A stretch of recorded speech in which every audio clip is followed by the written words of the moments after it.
Welcome to Adrienne Ross Squared, squaring off from A to Z. I want to talk to you today about something that's been on my mind. It's something that I've been aware of for years, but lately it's been on my mind because it's manifesting so much lately. So I'm going to bring this topic to you, and I'm going to start with a scenario and a question. It's not a right or wrong question. It's just a self-reflection question. So you look inside yourself, you answer this question. It's between you and yourself. Now, if you want to get in the comments and share, that's fine. I imagine it would make for some interesting conversation. So here's the scenario. You attend a seminar. And if you've been to seminars, you know they often have breakout sessions because you can't go to everything. You get to choose. All right, go to A or go to B.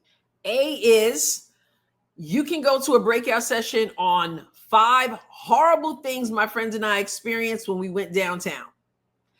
B is 5 cool things that happened my friends and I experienced when we went downtown today. You can only pick one. The horrible things that happened with your friends when you went downtown, the cool things that happened for you and your friends when you went downtown. Which one are you picking? You can only pick one.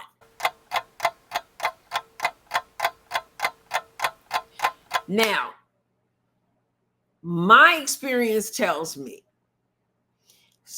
research tells us that most people would gravitate to the negative. Most people, as ironic as this sounds, enjoy feasting on the negative rather than gravitating to the positive. There is research that says that people hold on to negative more than they hold on to positive.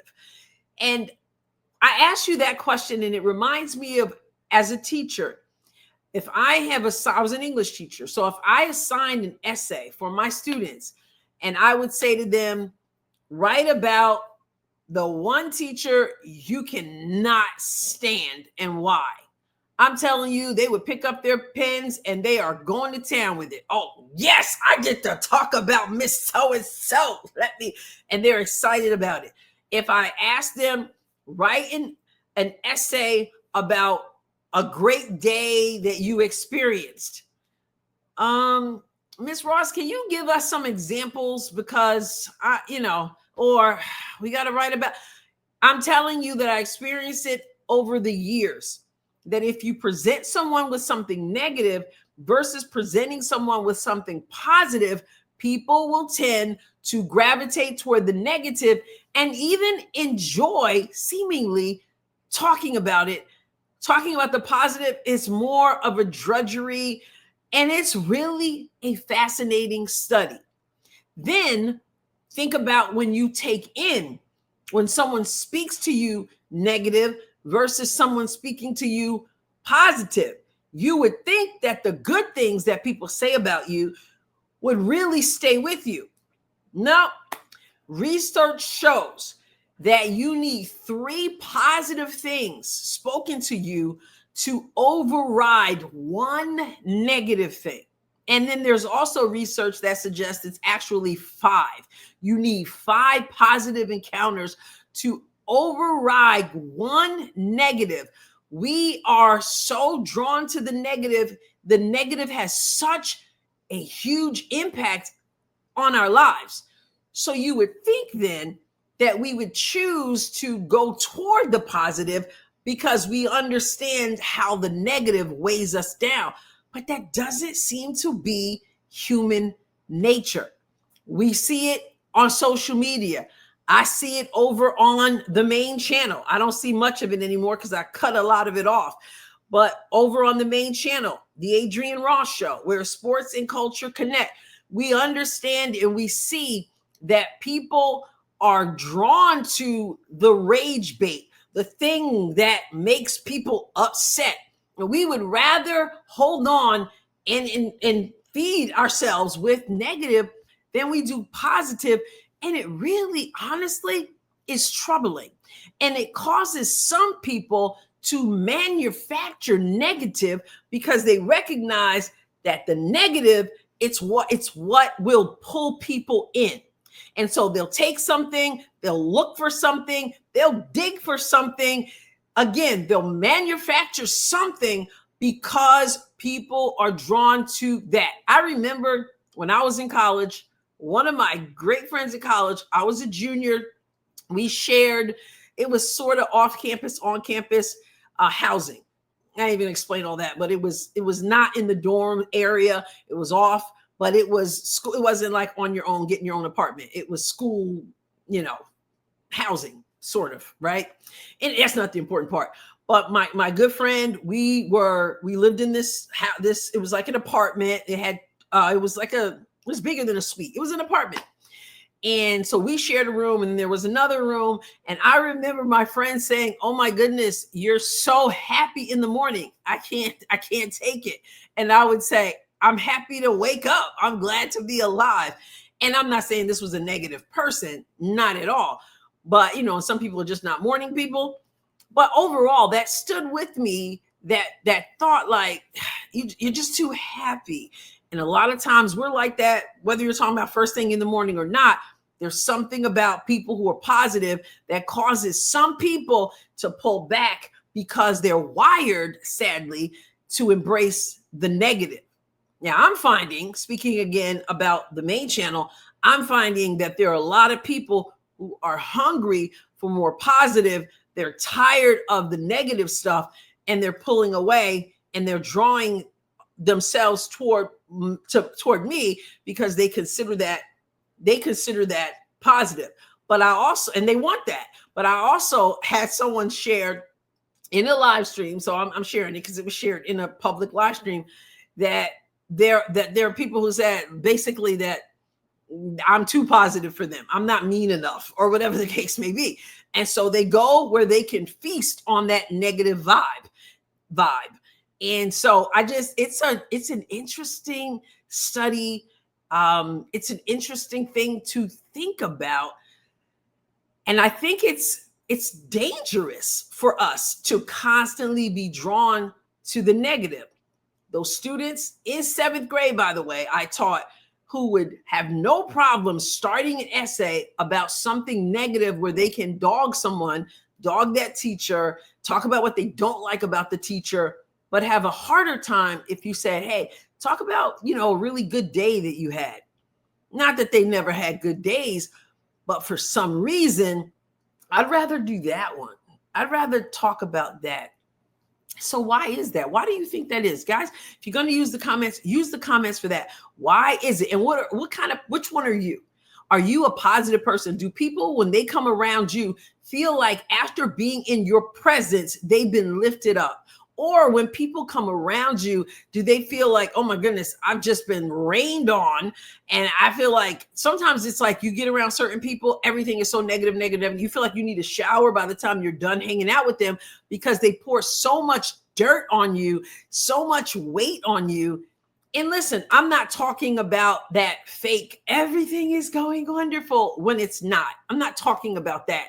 I'm talking about people who just are negative people versus people who are true, honest people who understand that life is not always good, but they're not totally like sucking the life out of you with their negativity. And they're not totally focusing on the negativity because it draws attention from other people who don't know what it is to receive and walk in joy.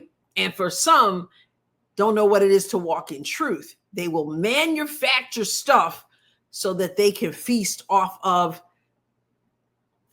the negative because they have recognized in human behavior a desire, really from the pit of hell, to just let all the negativity just take over. So I was about to start this recording, and as I'm about to start the recording, I remembered something. I'm like, didn't I address something along these lines, something in particular in my book about this, and shared some interesting numbers?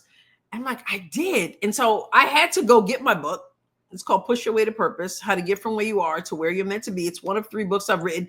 I'm not here trying to sell the book, but I'm just sitting here about to start the recording and I'm trying to remember it. And I couldn't find out. I'm like, I know that I did. And I couldn't find out where it was. So I went and got my book and I had to start flipping through it to see to find what it is I was looking for.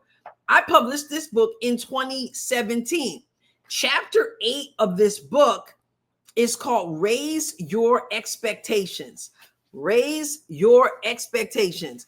And then the chapter has different subsections of the book, if you will. And one of those subsections of chapter 8 is called Speak Life. Speak Life. And then there's a portion of Speak Life that I want to share with you because I find it, again, fascinating, especially with this whole conversation.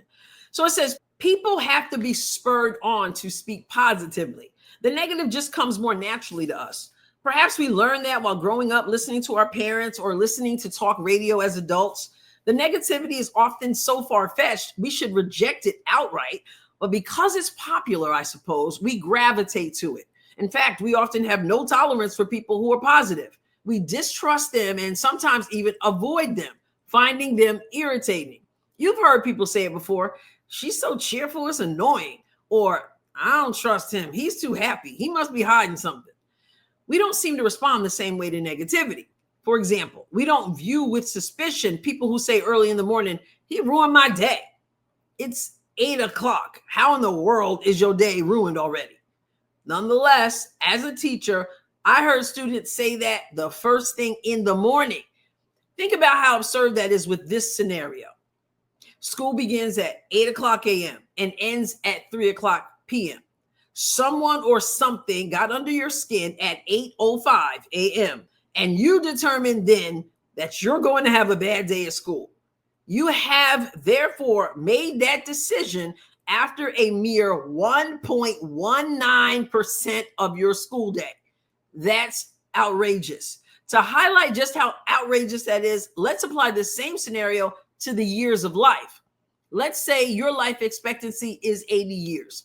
It would make 0 sense if by less than a year, at 11.4 months, you decide your life was no longer worth living because someone had ruined it already. Those 11 plus months equal 1.19% of 80 years. So a student deciding at 8:05 that his 7-hour school day is a wreck and he's just going to be miserable rather than pushing past it is the same as an 11.4-month-old declaring life is a waste and he might as well just die or at least remain in the crib. It kind of puts it into perspective, doesn't it? Adults are no better. Those who are out in the workforce do the same thing when dealing with coworkers as do those who stay at home and deal with their children, spouses, and neighbors. It's unwise and, frankly, unhealthy. Why are we giving that kind of power to people? Disagreements and frustrations occur, but allowing them to dismantle our peace is not what people in control of their destinies do. It's not what people of purpose practice. We take control of our lives and our emotions. We must live with the expectation of good. Declare the truth. Speak life. Again, push your way to purpose, how to get from where you are to where you're meant to be. And again, I had forgotten I wrote about this. I'm about to record that whole thing about the time of day and what percentage of your day, what percentage of your life came to me. I'm like, let me go grab that and share that. But this is the truth. It's that kind of mindset that is silly, that we are drawn toward negativity, drawn toward people of negativity, drawn ourselves toward the negativity that's within us. Oh, my day is over. Oh, this is all horrible. Oh, this person is this. This person's trying to do that. Some of it is simply not true. And you have to push back against the lie and embrace the truth. But if you love the negativity, if you love people who are spewing negativity because it somehow feeds something inside of you, then you're going to find yourself being negative. It's where depression comes in. It's where hopelessness comes in. It's so important that you pick your friends wisely. Just reached out to 3 of my friends today. We're going to go on a live stream on this channel, and we're going to talk about friendship, and you're going to see where we're going with that. And you're going to see what I have in all my 3 closest friends have some things in common. And I'm going to talk about that. I think you'll find it fascinating. That's coming up. I think we're doing it on Sunday, but I'll make sure you know exactly when and what time, because I want you to be in that live stream. But I said all that to say the people you hang around is one of the most important decisions you can make. The people you listen to, people you watch, the movies you go see, the television shows you watch, the YouTube channels you watch, all of it matters so much. What you're bringing in, it's a spiritual concept. Even in Sunday school, they would teach the kids, be careful, little eyes, what you see, be careful, little ears, what you hear, all those things, because not just because, oh my goodness, then if they say something up, because it's protecting your peace, it's protecting your spirit, it's protecting your joy. You've got to say, why in the world am I more drawn to negativity than positivity? And if that's you, again, this is self-reflection. One of the things I found in my, if you want to call it research, I'm going to share with you right now. This is at verywellmind.com. And I'm not here to vouch for Verywell Mind because I don't know anything about it. I just happen to run across it and find it interesting. The title is What is the Negativity Bias? I'm going to scroll down to this one portion that I thought was fascinating. It says bad news. And it goes on to say, it says, additionally, studies have shown that negative news is more likely to be perceived as truthful. Since negative information draws greater attention, it also may be seen as having greater validity. This might be why bad news seems to garner more attention. So fascinating to me, because I have heard people over on the main channel, for example, come at me and say things like, well, you are wrong because everybody else is seeing it and saying it and pushing it and blah, blah, blah. And therefore, that negative thing that you're not jumping on board with, they got to be right. And this is so interesting. Like I said, I'm not vouching for this. I've never heard of this website before, but it is fascinating. More people seem to believe the negative than the positive. And so, well, then that means the negative must be true. So I must embrace the negative, and then it becomes my negative and it affects my life. Sometimes you don't even realize that it's affecting you, but it's pouring out of your pores.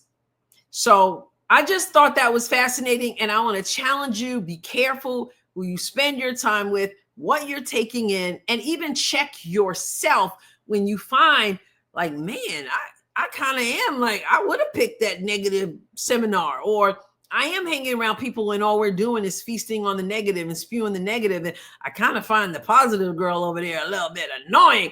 Like, that's the self-reflection that we have to do. I think it's important. It's important now, but it's important even as we age, because some of us have seen relatives, loved ones, as they get older, they gravitate toward that because they're feasting off of so many bad things that are happening. And there's a lot of them. I'm not talking about burying your head in the sand. I'm talking about truth. Speak life, speak truth, surround yourself with positivity, and negative things will happen. They'll happen on their own. You don't have to go find them. But what's going to sustain you in the midst of difficult times, it's a word of encouragement and truth, namely the word of God, number one, but also those other people around you. What are they speaking into you, and what are you speaking? So important. I just wanted to share that. And I was like, man, Adrienne, you were on that when this book was published. All right. What are your thoughts? Be really interesting for you guys to chop it up in the comments on this subject. And once again, looking forward to going live in the coming days with 3 of my closest friends. How's that for positive? All right. I will catch you next time, God willing. God bless you abundantly.